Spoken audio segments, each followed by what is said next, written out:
Selamat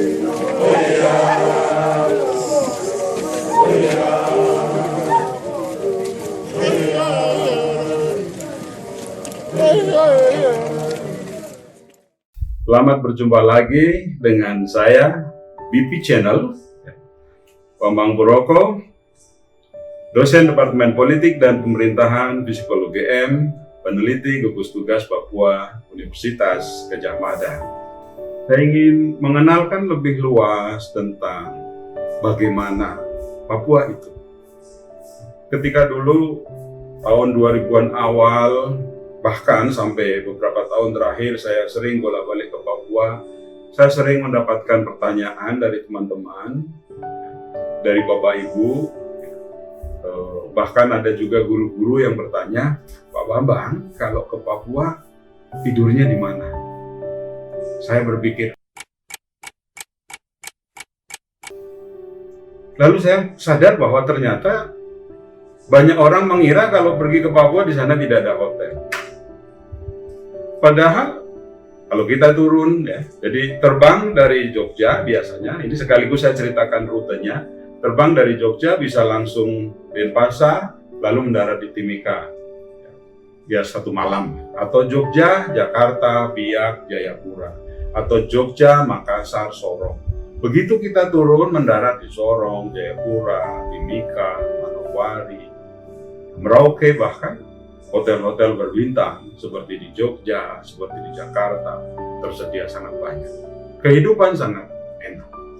Ya, biaya terbang ke Papua memang tergolong mahal.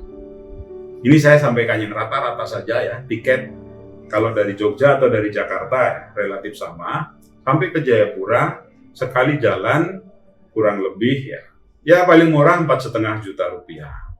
Tapi ketika kondisi namanya peak season, wah banyak orang ingin terbang 9 juta, 11 juta, itu juga ada. 1 kali jalan dan itu economy class.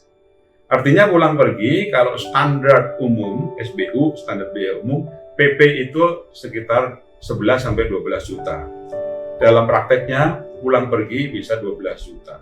Itu baru dari Jawa sampai ke Timika atau sampai ke Jayapura. Dengan uang segitu, kita sudah bisa pergi ke Jepang, pulang pergi, atau ke Eropa, pulang pergi.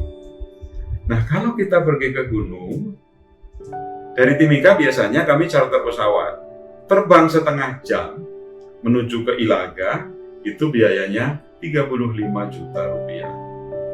30 juta rupiah atau 35 untuk 30 menit.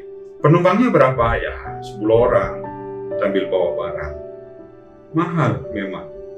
Dan inilah yang saya kira menjadi PR bagi pemerintah pusat, bagaimana reformasi, perbaikan tata kelola penerbangan di Papua. Tapi itulah kenyataannya.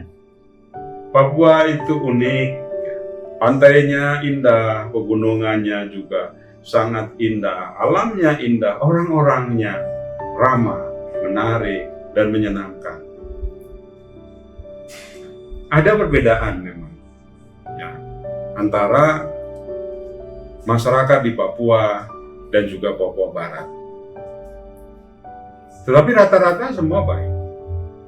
Secara umum ya, ada beberapa suku di Papua Barat misalnya yang kita kenal dan kita bisa membedakan mereka berasal dari mana. Di Kabupaten Sorong misalnya, suku dominan adalah orang Muni.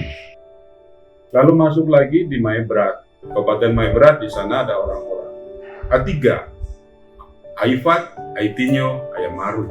Kalau kita ke Sorong Selatan, di sana ada orang Tehit, ada orang Imeko, dan seterusnya. Di provinsi Papua, ya di pantai kita mengenal orang-orang Biak, Numfor, orang Mapi, orang Asmat. Tapi begitu naik ke gunung, di Paniai kita tahu mengenal mereka, ada orang Mei, dan juga di puncak ada orang Dani, orang Damal, ada orang Duga juga. Di Mimika ada Amungme, Kamoro, ya, semua dengan karakter-karakter khas masing-masing. mereka menerima kita dengan sangat ramah, menerima kita dengan baik. Ada rasa persaudaraan yang kuat. Asalkan kita datang dengan niat baik, dengan maksud baik, sangat yakin bahwa masyarakat Papua dimanapun, Papua Barat maupun Papua, orang pantai maupun orang gunung, pasti menerima kita dengan baik pula. Pengalaman kami dulu, tim UGM, awal-awal menginjakkan kaki di tanah Papua, ketika masuk ke daerah pantai, misalnya dulu kami di Raja Ampat, di Numfor, kami disambut dengan upacara Mansoranda, menginjak piring, dicuci kaki ya, oleh tokoh-tokoh setempat, membuktikan bahwa kita diterima dengan baik. Kita menjadi bagian dari keluarga mereka. Demikian juga ketika dulu kami pertama kali ke gunung, ke Ilaga, ke Mulia, ke Sugapa, dan daerah-daerah yang lain. Kami diterima dengan sangat baik, dapat kalungan dari kalung tradisional khas ya masing-masing daerah itu, dan dikasih topi juga, topi burung kasuari, ada juga topi burung cendrawasih. Itu membuktikan bahwa kita diterima dengan baik di sana.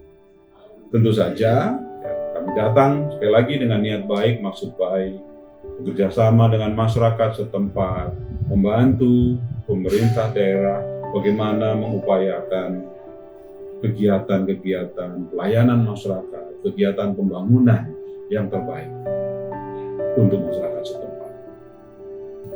Itu tadi sekilas pengenalan kita tentang Papua, daerahnya, masyarakatnya, konteks perekonomiannya.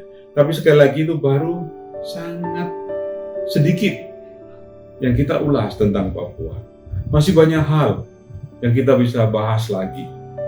Karena itu, ikuti terus dalam episode berikutnya, di mana saya akan mulai membahas konteks politik pemerintahan di Papua, konteks pendidikan nanti di sana seperti apa, pembangunan perekonomian, maupun kegiatan-kegiatan yang lain.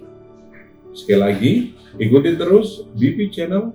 Jangan lupa subscribe dan share dengan teman-teman supaya kita bisa connected, saling tersambung secara terus-menerus. Terima kasih. Amakani, amolongo, kinauna, wah.